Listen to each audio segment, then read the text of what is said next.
Yeah, welcome to another episode of Mrs. Z and Fifth with your host, Zach Kearson, the Fifth General. What up, man?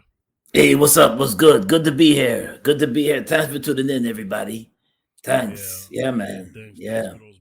Thanks for those being patient with us, man. Last week we Yes. had a audio issue, but we back Yeah, now. man. Yeah. Um, we've seen. I'm pretty sure everybody else has seen by now a a young man um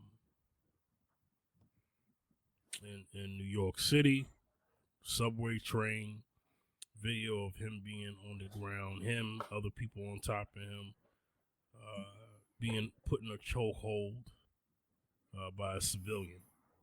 Yeah. Jordan Neely, he's the one who got strangled. Jordan Neely. Yeah. Yeah. And Go ahead, complete the rest. Go ahead. yeah, man. Jordan Neely, impersonator of Michael Jackson, legendary Michael Jackson, was hungry.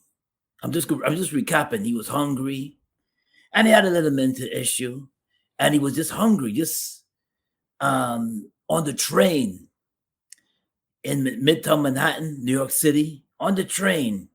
And as he was on the train, he was loud, just but the thing is that he was hungry and he was in need of food. And here comes the ex-Marine, Pin, was it Uh, Pili, Let me get his name. and grabbed him, choked him, held him down, hold him in a chokehold on the ground, assisted by two other men, I believe, two other men, held down in a chokehold for 15 minutes. 15 minutes, His which name I is think Daniel. The killer. His name is Daniel Penny, Daniel Penny. whose father used to be a police chief. No, what was his father? His father was a His father Was was the a police? was a Yeah, chief inspector for the police. right. Chief inspector for the police, Yeah. and he was charged. And if he's charged, when he's charged, and he's going to court, and if he found guilty, he'd be facing 12 years. I heard, from what I understand. Now, I'm not surprised. I know, Fifth, you're not surprised. DeSantis out of Florida, Governor DeSantis out of Florida, decided to raise money, raise money to fund Mr. Penny's to support Mr. Penny. So he raised money to bail money or fund him to raise money to get him off because he's according to him, he's a so-called hero. Now, have you ever? Let me ask you a question. Have you ever heard of a black man that did something? Probably never did it in history, but did something vigilante, and he was facing prison time. Have you ever heard of any governor in this country raising money for him to get out? No, sir. And I always say this, and I repeat this nonstop, different strokes for different folks. Because our black skin, I gotta say it. It's not worth a dime to you. And this man was hungry. Hungry. Don't DeSantis even just mention that this is a poor man that was killed. They didn't even mention that this man was asking for hunger. All he just viewed Penny as was a hero. That's it. Hero. That may remind you. Let me remind the audience now that Jordan Neely wasn't a threat to no one. He wasn't threatening anyone. He was just loud and asking for food. Now, How many mentally ill folks that's not melanated ask for food that's loud on the train platforms in New York and in all other places across New York City, and that don't happen to them? Numerous, possibly every day, Mm-hmm. possibly every day. Jordan Neely was asked for something like food, and he's choked down and killed, and you have an unremorseful, Fifth, I have to say it, unremorseful DeSantis that's raising money to this so-called hero. This is totally unbelievable. Just think about it. If that was your family, think about it. The nerve. Think about it, because they got money. Think about it. If that was your family or your family member that was choked out, just asking for food, simple thing like food. Maybe he's a little loud. Yes, he has mental issues.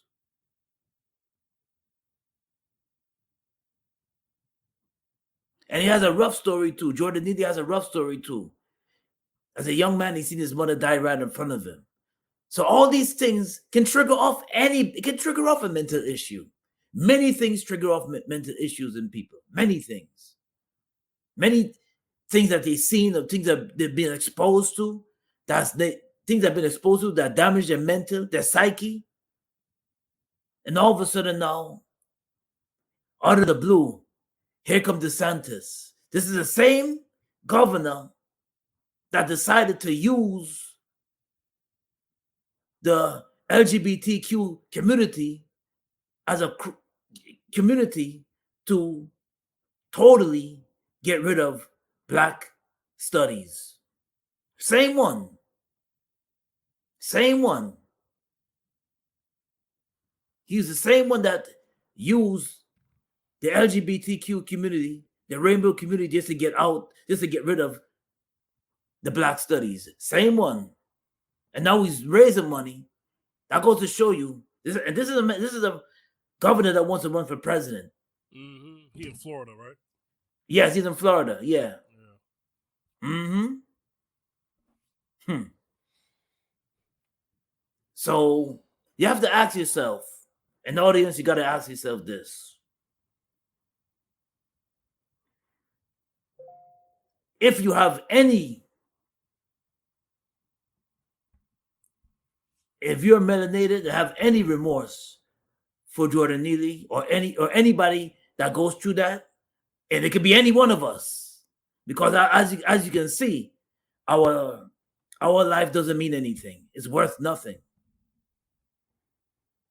It's worth nothing, because if Jordan Neely was the other skin tone, that wouldn't happen. Penny would have went to prison. Think about it. Think about it. And yet they want our vote. Think about that.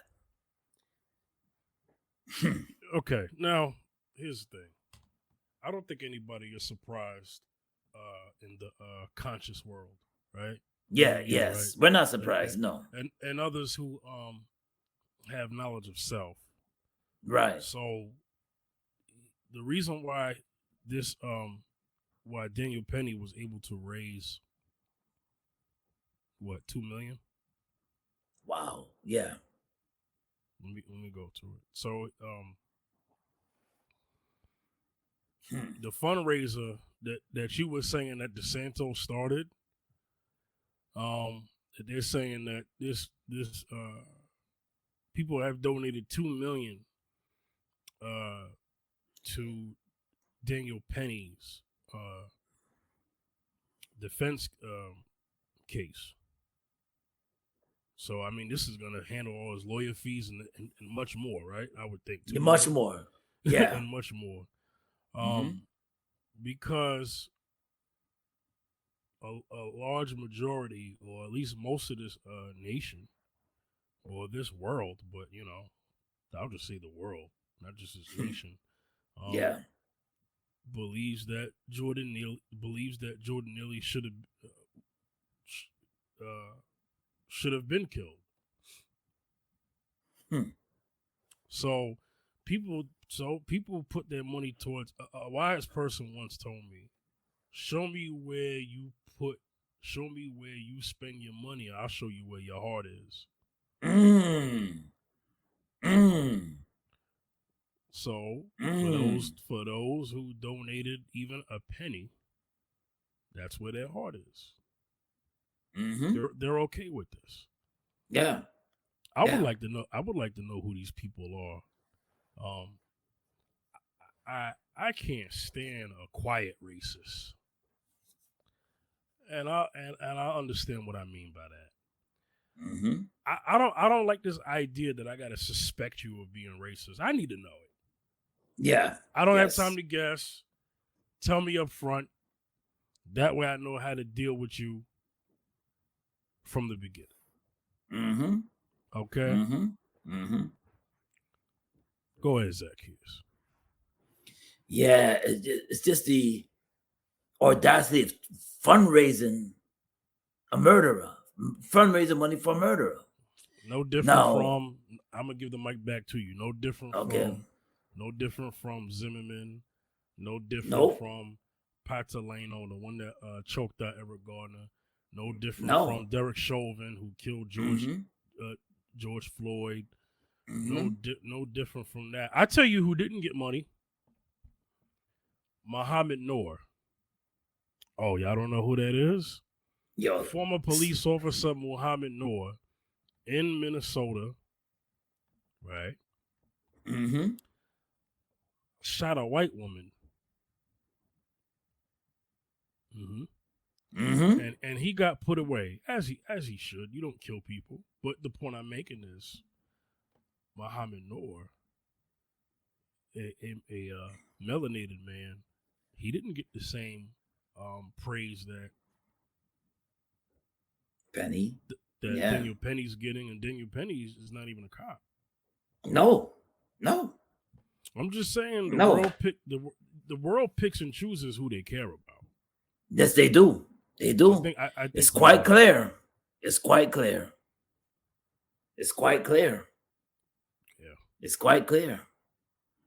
Things And things only surprise me when they go the other way. I think most of us were surprised that they found Derek Chauvin guilty, that they found Amber Geiger, that's the one who killed Botham Jean, guilty. We were yeah. surprised that they actually found them guilty. Now, the years that they're doing is bullcrap for what they've done, because others would have gotten a lot more.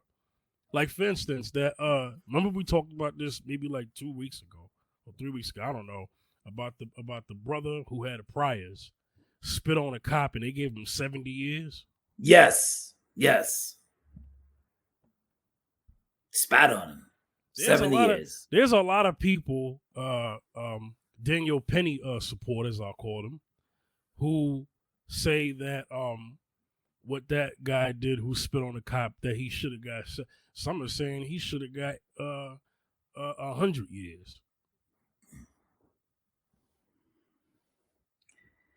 Yes, it's wrong to spit on somebody, but he didn't kill the cop. Sure He didn't kill nobody. You don't He deserve didn't kill 70 nobody. years for that. He didn't kill 70 nobody. years? Remember, you thought I slipped up and said 7 years. Yes. But I they remember. gave the man 70 years. 70 years. But the cop who killed, who yelled taser, taser, but had a gun out and shot him, she's getting out next year. Chauvin's only going to do like 10 years. Amber Geiger's supposed to be getting out soon. The white female police officer that killed Terrence Crutcher in Tulsa while walking to his car, she didn't do any time. Right. Selective outrage. A selective outrage. Now, some blame black people in America or in the world, especially in America. They say that we have selective outrage. They say that we don't get in an uproar. It's a lie. They say that we don't get in an uproar when somebody black kills somebody white. First of all, the reason why there's no need for us to get into an uproar is because they will arrest the whole freaking neighborhood for that one guy that killed that person. Big yes, difference. they would.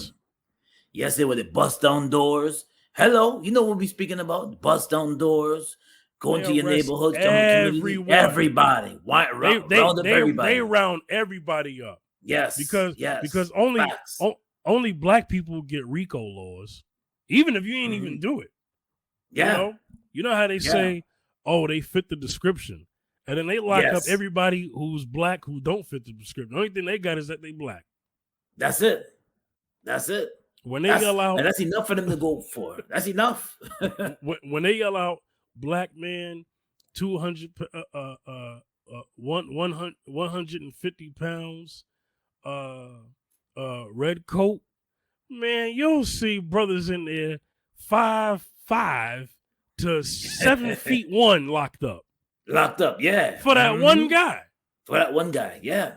So there's no need to be an uproar, because when black people do something, justice is handled that day. Yeah. Unless they really can't find them, but we just proved that many times. Oh, they make an effort. The world. What did I say? What did I say a long time ago? I said the world stops when a white woman gets killed. Yes. The world forgets when a black woman gets killed. Hello. Boom, kaboom. Hello. Damsel in distress was code word for white woman in trouble. Did you know that? Damsel in distress. Yes. Yeah.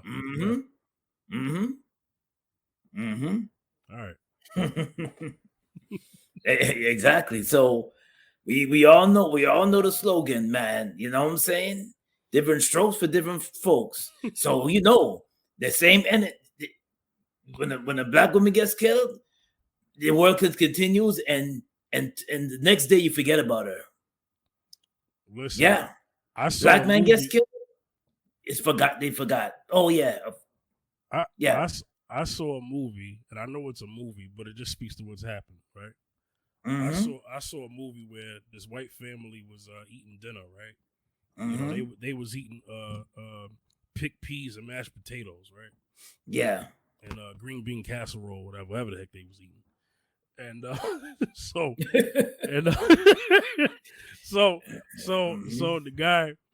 the father's sitting at the table, right, with the family. On the screen, it shows, black man was hung, da da da da da. And then the father goes, "Can you pass me the gravy?" Because they don't care, man. Listen, we know this. We know this. Yeah, see? Yep. Our point exactly. Yeah. Anyway. So it's just downright disappointing. We're gonna stay with this story just like we did with other things that hit our attention, but we're gonna stay with the story. I have something else to share. Go ahead.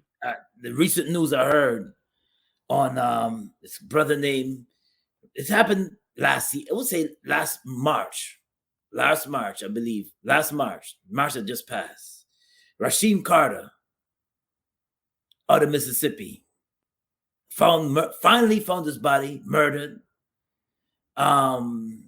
Attorney, activist, I think Benjamin Crumb is on the case. He's on the case.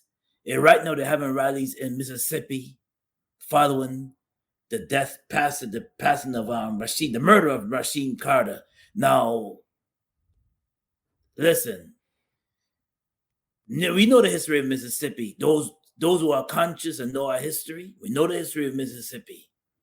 We do. And I'm gonna just follow this case and see what happens, because they now found his body, and I've never seen that. His head is literally. They found the skull. The skull's literally cut in half on the top. Sick. This sounds worse than the guy who got dragged in Jasper, Texas. Yes, remember a few years ago, Jasper, Texas, the brothers got dragged. Yeah, he got dragged. His head popped off. Yeah, by white popped up by supremacists. white supremacists. Yeah. Yeah. So this looks like the same energy. This is sick. They found this man's head severed off, and he told his mother. He said, "Mom, there's some there's some white supremacist guys that are following me, and I don't know if you'll see me again." He did spoke to his mother before his death. Why does that sound so familiar, man? That happens. Yeah, he spoke to his mother before. Yeah, that's okay. He spoke to his mother before his death, and he told his mother, he said, "Mom, you may not see me, but I got some guys that want to kill me. They look like white supremacists, and they look like they want to kill me. And they're following me, and they chopped him up like an animal, cut him up. They found his remains. They finally found his remains. Now, gonna see. You know, we got Benjamin Crumb, attorney Crumb on the case, and activists, and we have also other leaders that's going down there and seeing what they can do about this matter. We're gonna want to follow this case. We're gonna follow this case, but this is sick. It's really sick. And me and you, Fifth, we already know the history of Mississippi already. We already know. Yeah, man. So yeah. Sick case. Really sick case, you know. So yeah, man. Yeah.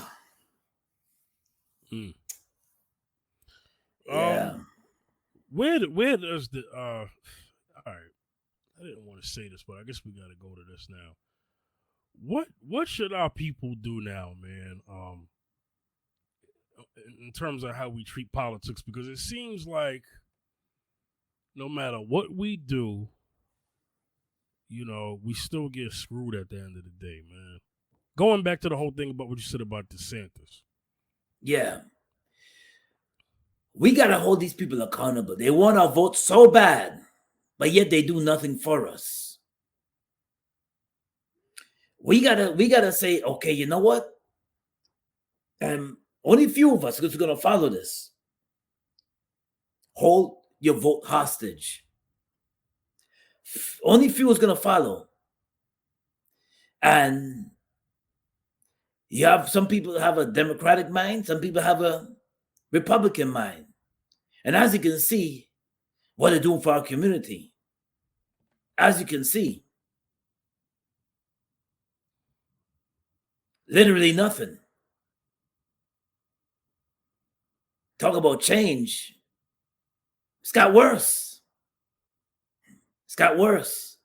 So we got to come with the same energy of saying, listen, if you want our vote, what you going to put in place? And we're tired of it. You know what? We're not, our hands are going to be tied. I know some people are going to be like, well, the vote is our only voice. But how loud can you shout? How loud can you shout when you don't see change? Oh yeah, the vote is our only voice, but and I used to vote too faithfully. And many other people used to vote faithfully. Every election you run to the poll. Oh, I'm doing this, and you say you're doing it because so much of our people shed blood during the civil rights movement and beyond, just for you to vote, to occupy your right to vote. But as you can see, when we occupy our rights to vote, as you can see what we get when we vote. And if you know what we get when we vote. Nothing. Same bat station, same channel. Same bat station, same channel. This is what we get. This is what we get.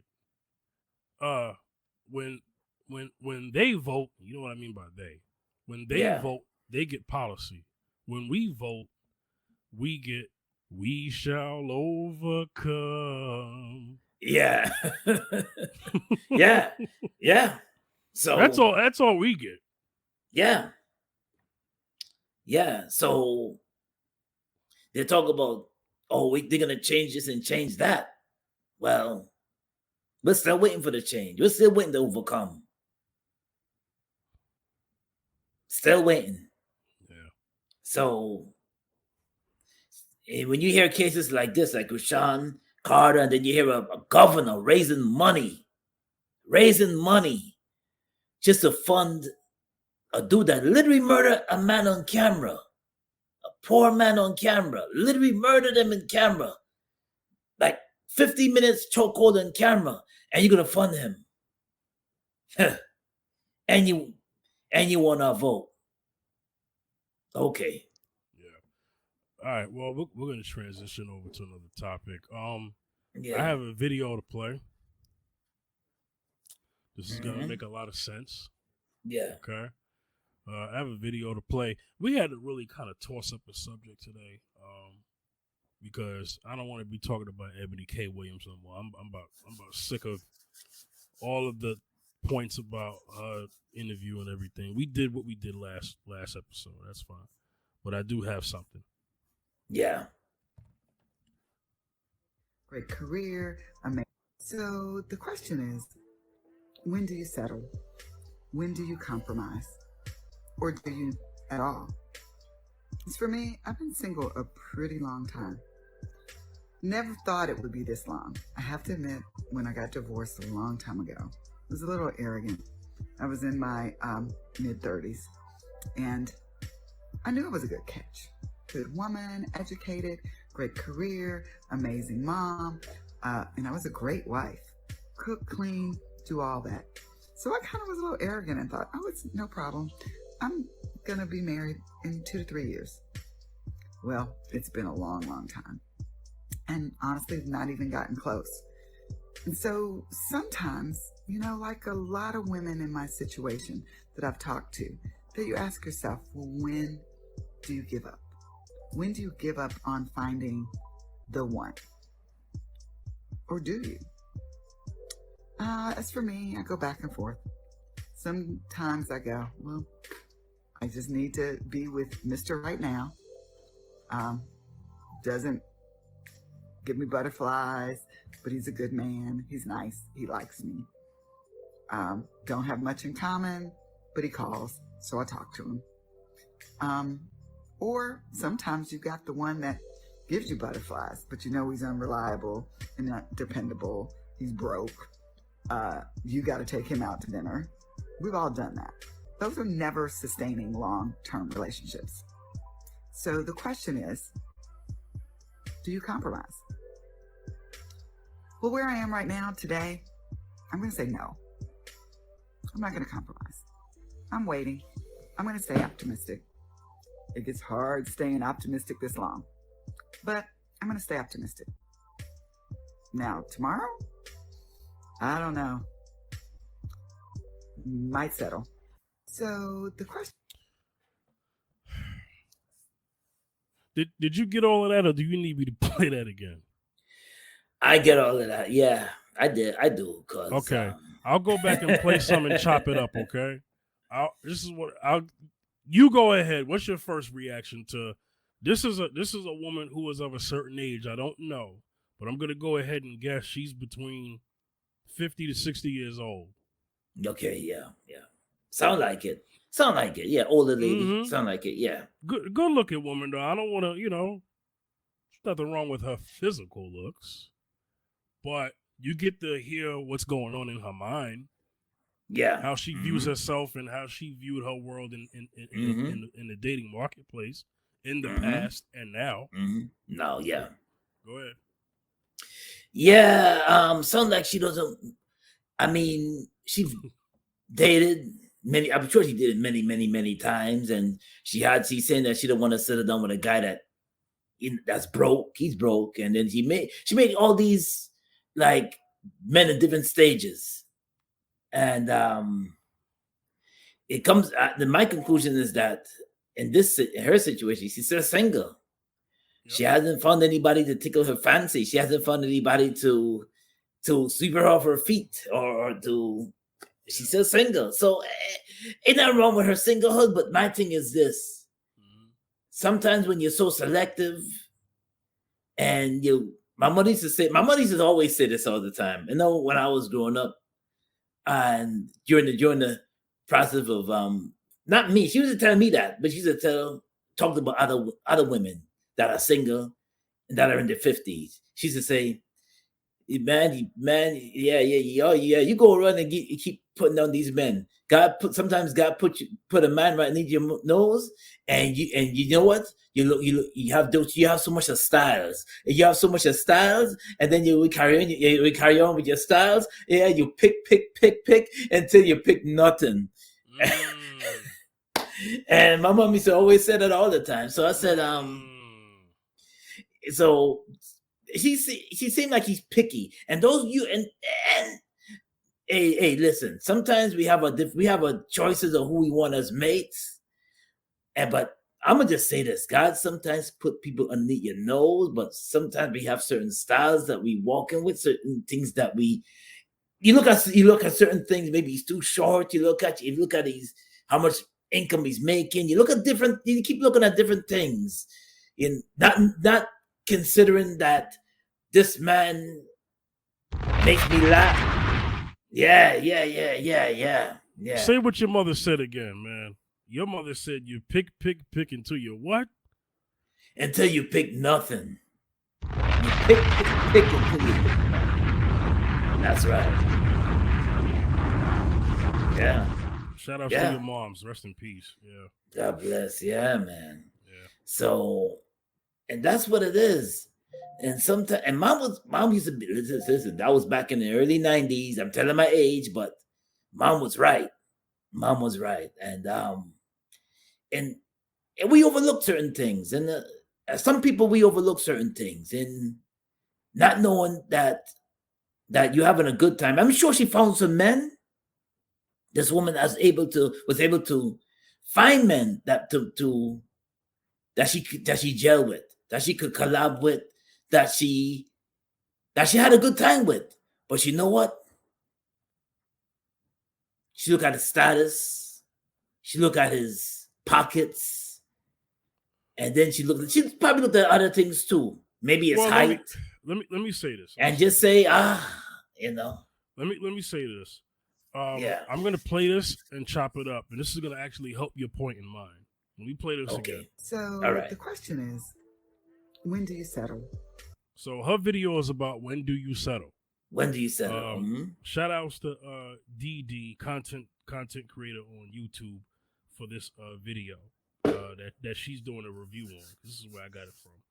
When do you compromise? Or do you at all? Right? Now, we all know you're a married man, sir. We all know that if you want to be married or sustain a marriage, both parties have to come to a healthy compromise, right? That's a fact. And that's a mentality you have to have before you even start the date. Yes. Right? Yes. I'll play some more. For me, I've been single a pretty long time. Never thought it would be this long. I have to admit, when I got divorced a long time ago. When she got divorced a long time ago, so this woman did get married. I missed that the first time. Oh, yes, this woman did get married. And now she's about to explain how of a wife she was to her ex-husband. So arrogant. I was in my mid-30s. And she said I was a little arrogant. I was in my mid-30s. Mid-30s, yeah. I knew it was a good catch. Good woman, educated, great career, amazing mom, and I was a great wife. Cook, clean, do all that. So I kind of was a little arrogant and thought, it's no problem. I'm going to be married in 2 to 3 years. Okay. Why did she get divorced? She's leaving stuff out. I know it's her business, but she said... Jermaine. But she said... Sorry, I got a phone call. So she said...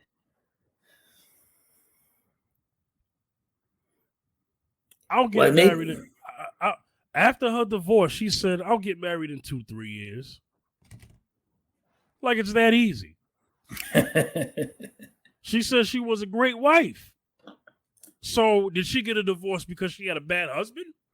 But she said she was a little cocky. She was a little arrogant. So you was in a marriage. I hope it was healthy. But you were arrogant in your marriage and thought I'll be somebody else's wife in 2-3 years. I'll play some more. I'm sorry. I'll play some more. And then I'll stop it for a while. It's been a long, long time. And honestly, not even gotten close. And so sometimes, like a lot of women in my situation that I've talked to, that you ask yourself, well, when do you give up? When do you give up on finding the one? Or do you? As for me, I go back and forth. Sometimes I go, well, I just need to be with Mr. Right Now. Mr. Right Now. Mr. Right Now. Here goes her being a bad chooser and having bad taste, like I think most women do. Yeah, Mr. Right Now. Yeah. Go ahead, Zacchaeus. Speak on that. Go ahead. Well, they got some ladies that they like trills. They like a good time now. They're not choosing him to be a husband. No. Just want to have a good time now to scratch that itch, if you know what I mean. But yeah. What did I say a few episodes ago? I said a woman has all these standards for a husband, right? He gotta have this money. He gotta have this going for himself. He gotta own. He can't just drive the bus. He gotta own the bus. Right. But when they get horny, all of that goes out the window. Out the door. Yes, it does. Mm-hmm. Continue, Zacchaeus.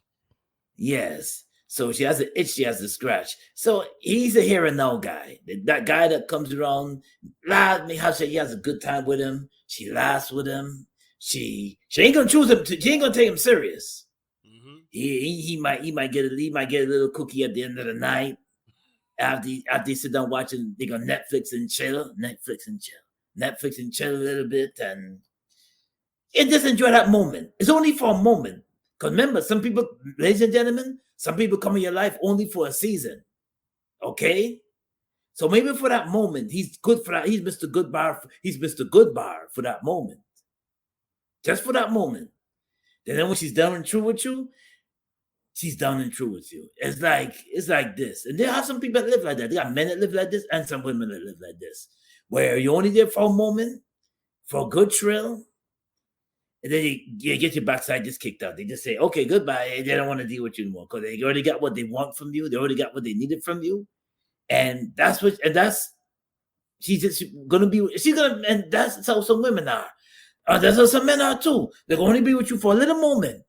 They're not going to take you serious. They're not going to marry. They're not going to take you serious. They're not even going to date you serious. No. You're the thrill. That's it. And that's what she wants. She probably knows that, okay, he probably ain't got no money for me. That's the first thing to think of. Oh, he ain't got no money. But he makes her laugh. He makes her have a good time. I don't even think he does that.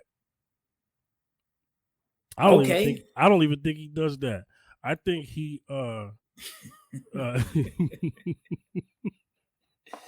I think we know what the man. I think we know what the man does. Okay.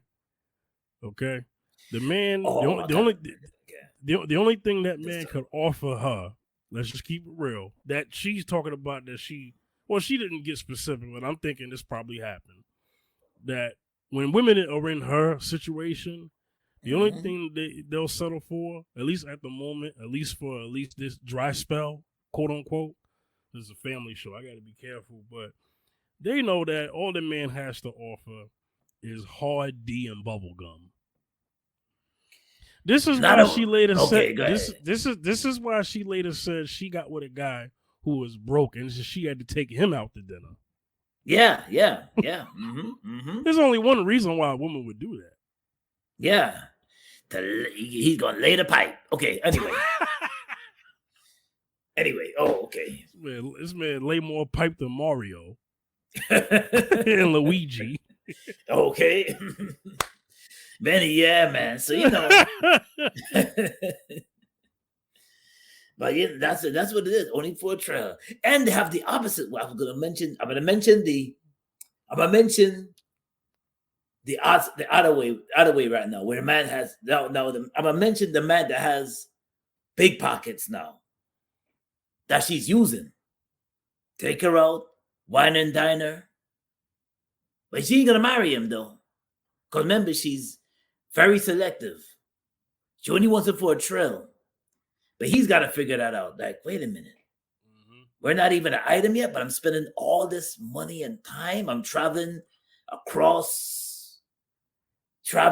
Timbuktu to go meet you, and I'm traveling, but yet I'm still got to take you out, wine and dine you. Inflation is still high, but he has big pockets, whining and dining, and he's still put in the friend zone. Still put in the friend zone. Still put in the friend zone. She's only there for you for the moment. She's wine and dining. You ain't the maintenance guy. You're like the pimp almost. Like you're like the guy that provides her, possibly pay whatever she got going on. Mm-hmm. And you're only there for that moment. That once she's done with you, she's done with you. She got other guys on the side. She has a maintenance guy. She has a guy for every little thing. That's these type of women. She's got an electrician. She's got a plumber. She's got a mechanic. Mm-hmm. She's got the guy. She's got the painter. Dang it! She might even have the cable guy. Okay. Exactly. Mm-hmm. Mm-hmm. But what this woman also admitted this though. Yeah. and I'll play some more and we'll finish this out. We'll finish this woman out. We'll get to the next thing. Doesn't give me butterflies, but he doesn't give her butterflies. So obviously the man really doesn't do it for her. Nope. Doesn't give her butterflies, right? Nope. Mm-hmm. But he don't give me butterflies, but he could do this for me. You don't give me butterflies, but he could do that for me. And that's what I'm saying. Yes. So my thing is, who is she blaming? Is she blaming the quality of men that she picked, or is she blaming herself for picking those quality men? Because what is this woman saying? Is she saying because she didn't? Like I said, this woman says she was divorced and she was a great wife. I want to hear her husband's side of the story. If you ask me, let's see how good. Oh yeah. Yeah, he's a good man. He's nice. He likes me. Don't have much in common, but he calls, so I talk to him. Don't have much in common, but he calls, and I talk to him. Let's play more. Mm-hmm. Or sometimes you got the one that gives you butterflies, but or you got the one who gives you butterflies. She's speaking in code. We know what butterflies mean. We know. Yeah. Okay. Mm-hmm. Okay. Mm-hmm. He's unreliable and not dependable. He's broke. You got to take him out to dinner. We've all done that. She said we've all done that. Dang, really? We all done? Oh, yeah? She's speaking for the ladies. Yeah, we all done that. Okay. Nah, I don't think. Yeah, not everybody. Okay. Well, listen. I'll play some more. Those are never sustaining long-term relationships. So the question is, do you compromise?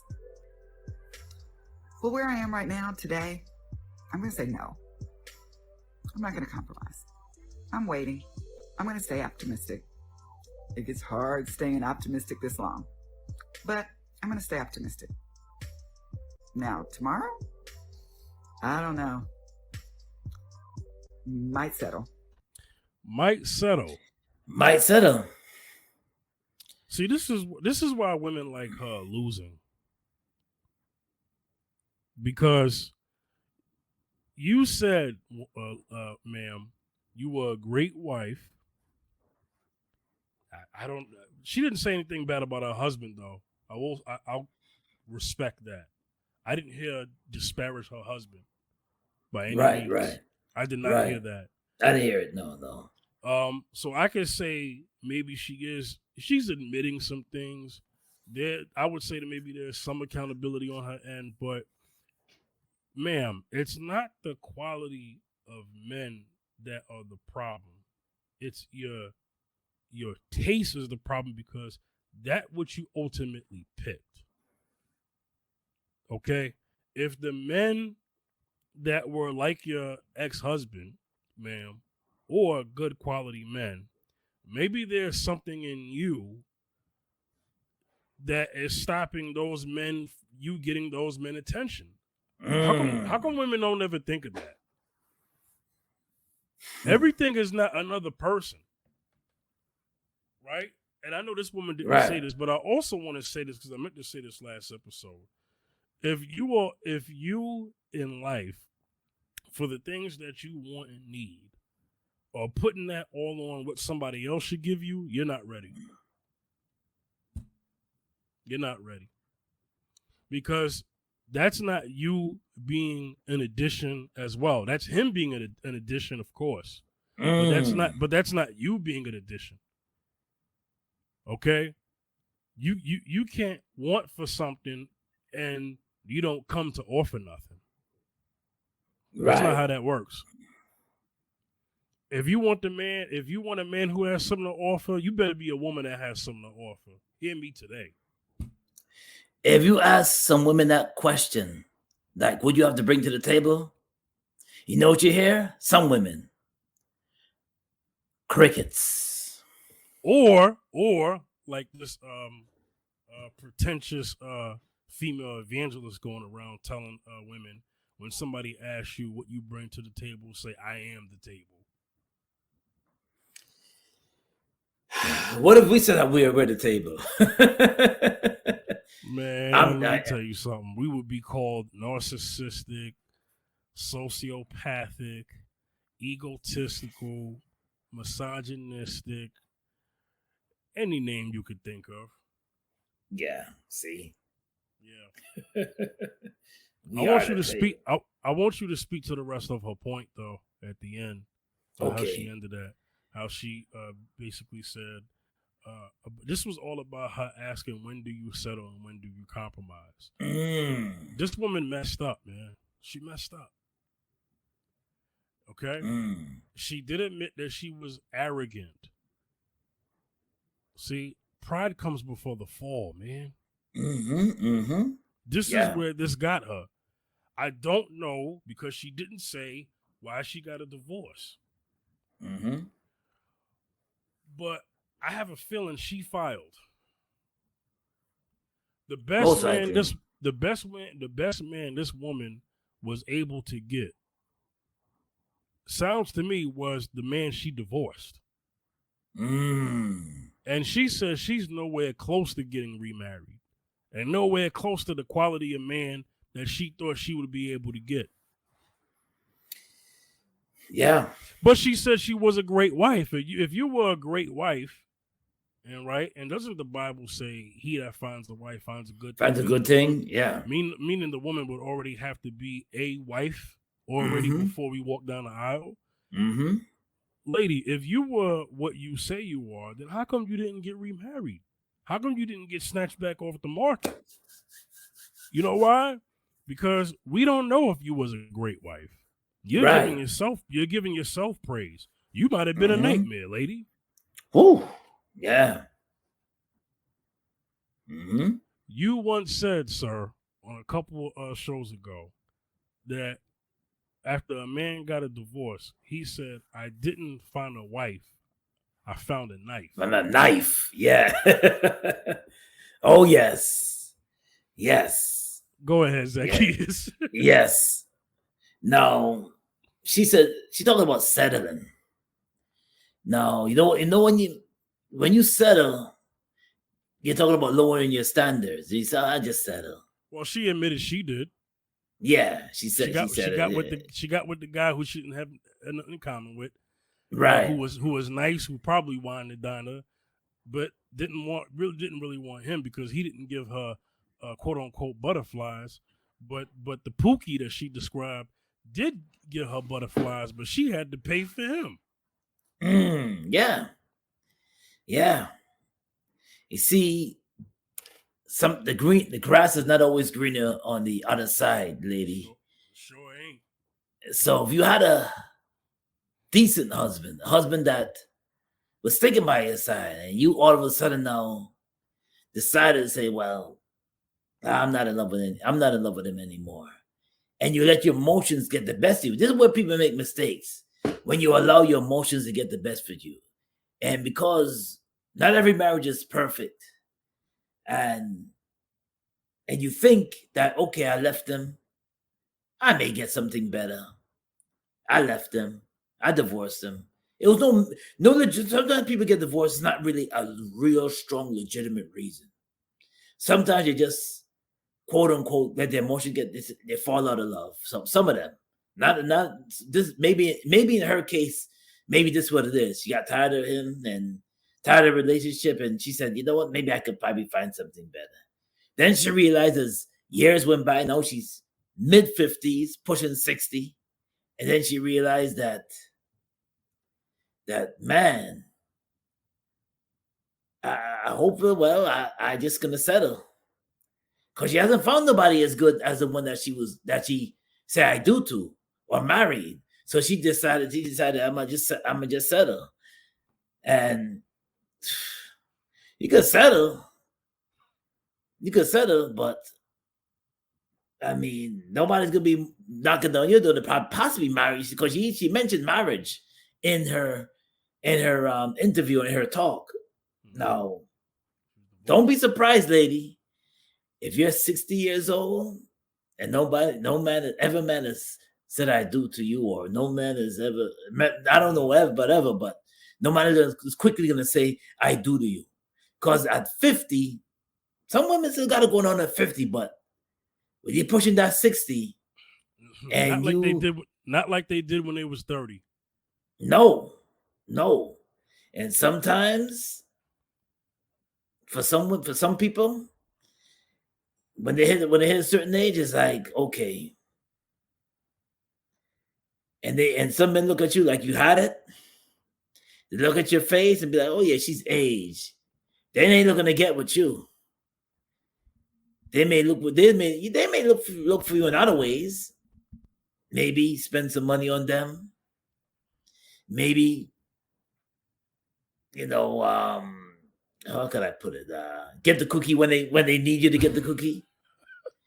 Or maybe just say that, and maybe just be a fling.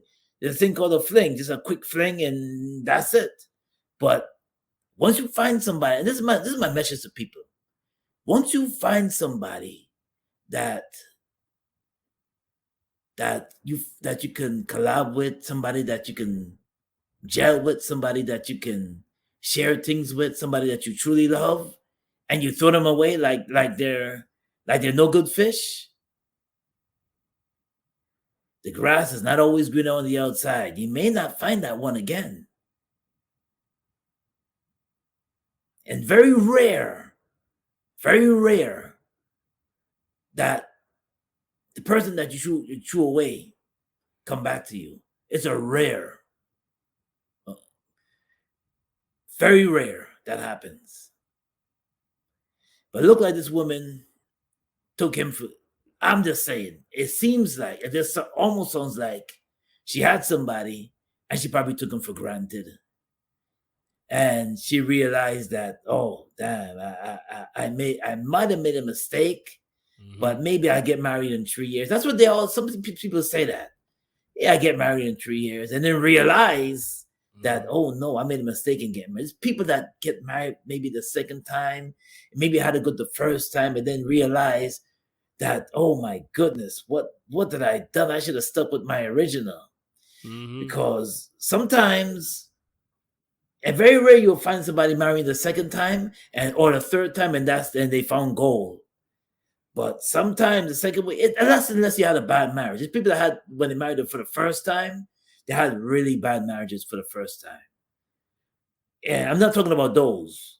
I'm talking about the ones that possibly had found somebody that was decent enough that you loved him, he loved you, but you just took him for granted and you just pushed him aside. And now you're back on the prowl again, thinking that you'll find somebody that's better. Perfect segue. Yeah. The late, great Diane Carroll had an interview years ago before she had passed away, reflecting on her marriages. Yeah.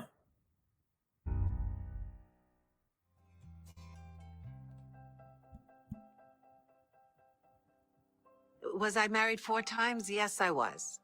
I confess I was married I confess I was married 4 times.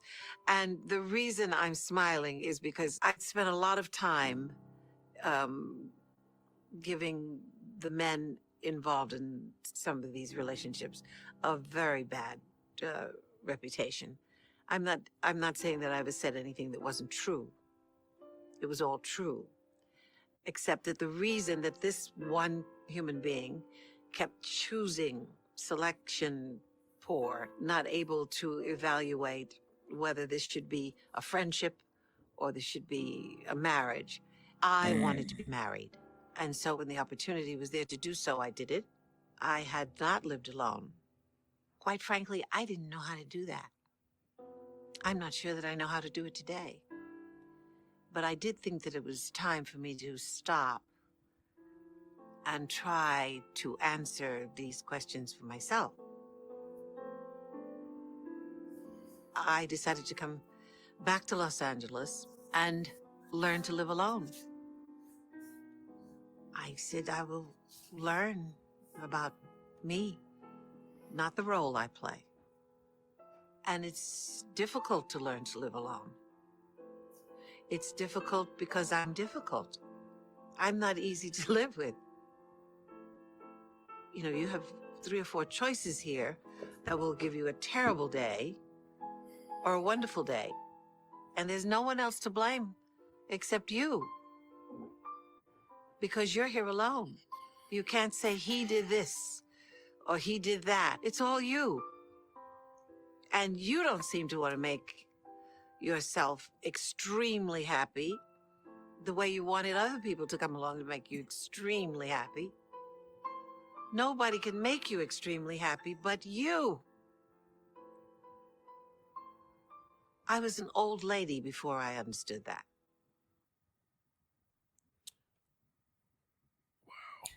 Wow. Go Big ahead, up to man. the legend. Big up to the legendary Diane Carroll. Rest in power. Big up to she's very legend actress Diane Carroll. She was phenomenal, phenomenal. But I love what she said. Yeah. What do you take Nobody. from that? Chop it up piece by piece if you can. Um,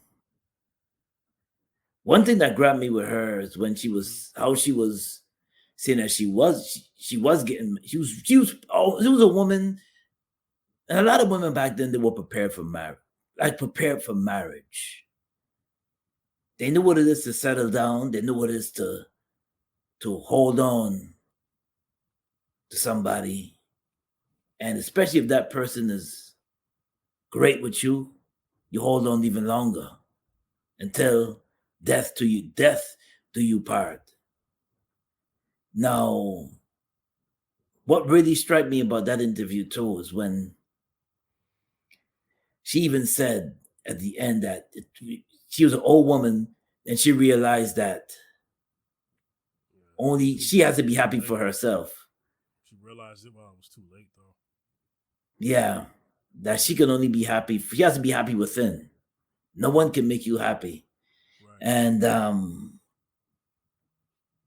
she just was when she was talking. I realized that it's a different generation talking, different generation, and it takes it, and even her as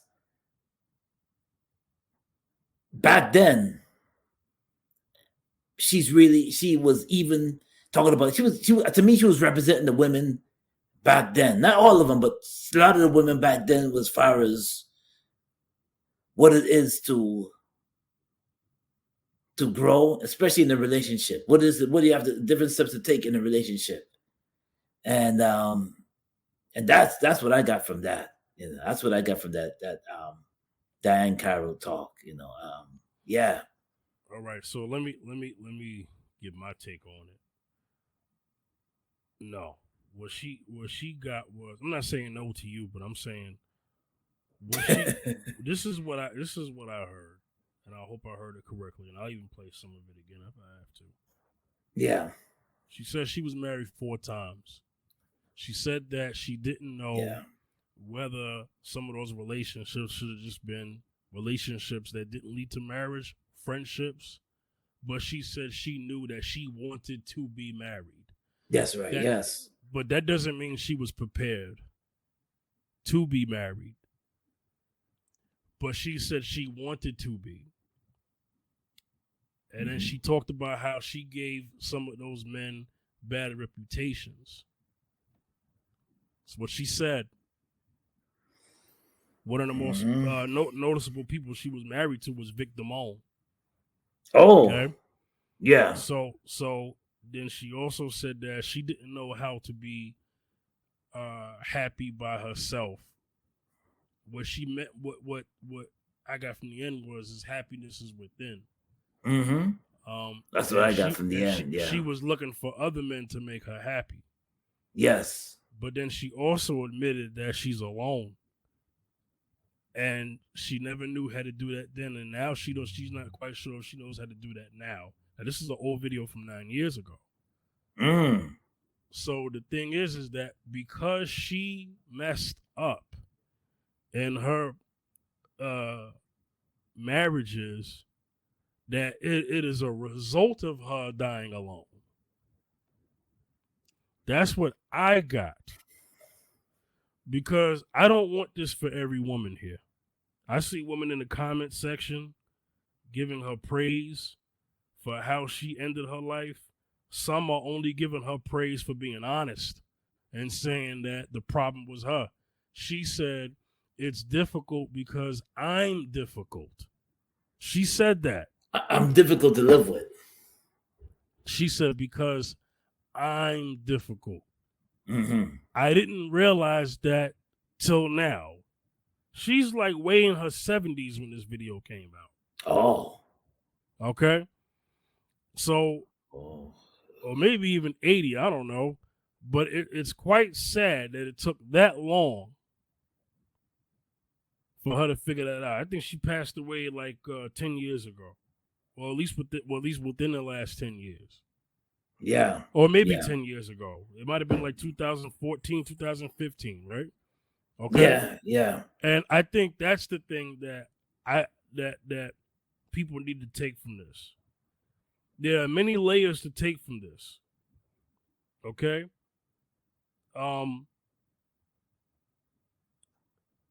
Okay. So the thing is this. For women who still want to be married out here, and this was a segue from the last video. The woman says she not going to settle. She not going to she don't know if she want to compromise because she's kind of half on that. So the woman doesn't know what she wants in the first video that we played. And this is why she's in a position that she is. She used to be married. She messed up in her decision making after her marriage because of the guys that she picked, right? Especially the guy she had to pay, she said that she always got to pay for his dinner, right? Mm-hmm. And then you got the late Diane Carroll talking about how it was difficult because I'm difficult.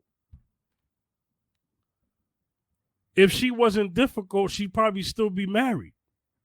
Yeah, I mean, if she was alive, yeah. the point. Yeah. Mm-hmm. Mm-hmm. Mm-hmm. This is what I'm trying to prevent. I can't prevent everything because, I mean, good Lord. I mean, I'm not married, right? But what I want women to take from this is a lesson learned. Because there was some wisdom here in what she said. There is. There is. There was she realized some things. She admitted some things. Yes. You know?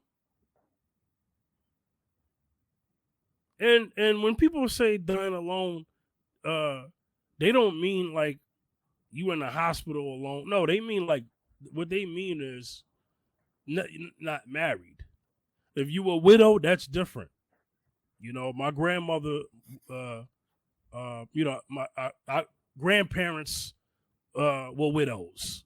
Me and yours, right? Because somebody died first. Yes. Okay?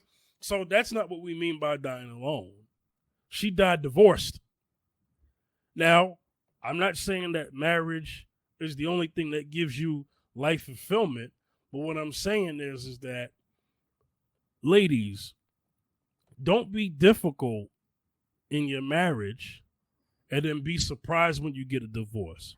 Fellas, don't be difficult and then be surprised when she divorces you. So my message is for both people. Because I don't think it's a good look for men to be out here alone either. You know what I mean? Yeah, You know, yeah. if they can help it, you know. Right. Yeah, man. Yeah. That's all I got to say about that. Yeah, man. I mean, I just say this. You gotta always advise people to be happy within. Make sure that you're good with you. Make sure that you're satisfied with yourself, because broken man, broken woman, what that creates. Broken relationship. Two broken people coming together. They won't compliment each other. It just causes a disarray. And if you you could be an addition to somebody. You could be an addition to somebody. Meaning that I don't mean by financial only. I mean in some aspect, especially in a lot of aspects. They're just happy that you're just happy to be around that person, enjoy their company, and everything. But always, the concern is this, and the advice is this: learn to appreciate you. Yes, learn to appreciate yourself, because as you can hear in the video, in the audio, when the late Diane Carroll was talking, it is sad that I had to hear, when she had an older lady, Right. that she had to learn to be happy within. Right. And she got into 4 marriages, and she thought that by being with somebody, it would make her happy. Mm-hmm. And not realizing that the truth of the matter is that you got to be happy within. You got to have that peace within. You cannot try to get somebody to bring you peace and that happiness or peace. That's a big pants for them to fill. You got to be happy within. And that's the only way. That's my message for the men and women. That's our message for men and women tonight. So yes. Exactly. All right. We're gonna wrap it up here.